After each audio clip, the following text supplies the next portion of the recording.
বন্ধুরা, আমি একটুখানি আলুর চপ করে নেবো। আমার আলু সেদ্ধ ছিল, ভাতে দিয়ে দিয়েছিলাম।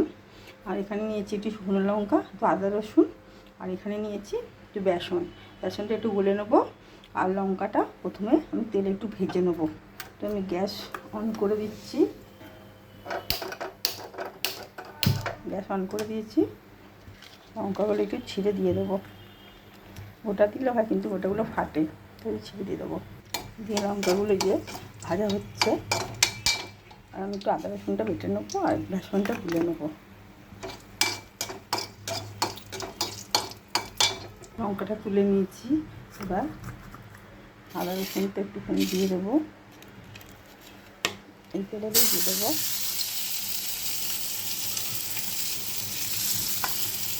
আলুগুলো একটুখানি পেস্টে দিয়ে দেবো।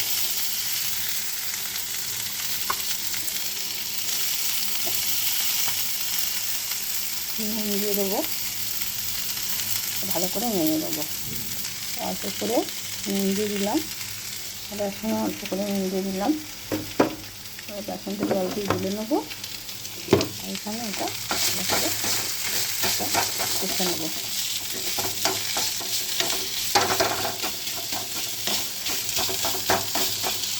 কষানো হয়ে গেছে। আর এখানে লঙ্কাটা আমি একটু গুঁড়ো করে নেবো।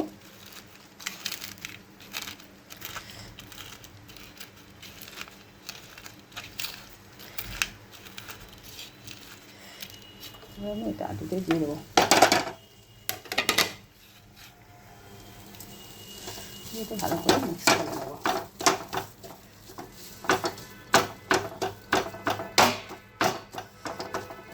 যদি লঙ্কা গুঁড়ো দিতে চাই তো দেবে, আমি সহজেই করে ফেলছি, অল্প টাইমের মধ্যে হয়ে যাবে এটা।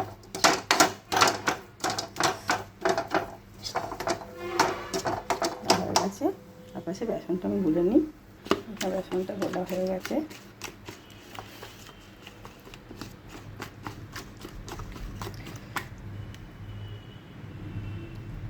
ওদিকে আলুটা নামিয়ে নেবো আর কড়াটা একটু ধুয়ে নেবো।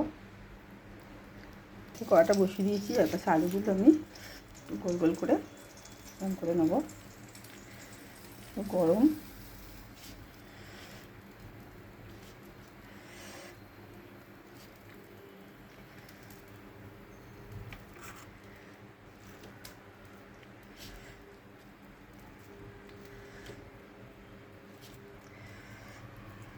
আমি তেল দিয়ে দিচ্ছি। আর এখানে আলুগুলো গরম করে নিয়ে এখানে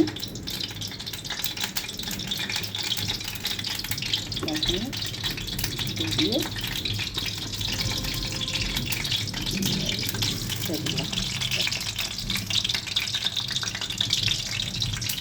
একটা টক হয়ে গেছে, করে নেবো।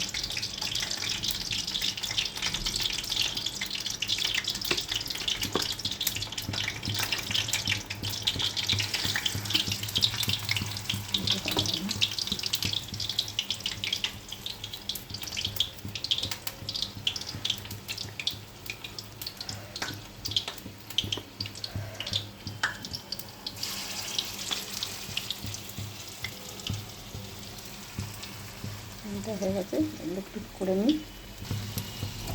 ভাজা হচ্ছে।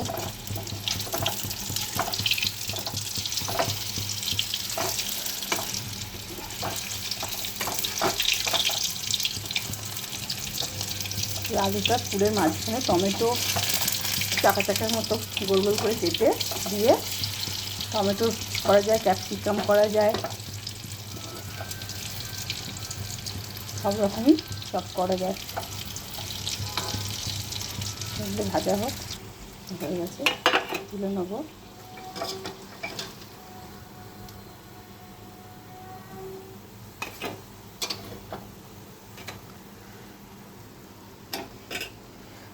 দুটো আছে, এই দুটো দিয়ে দেবো।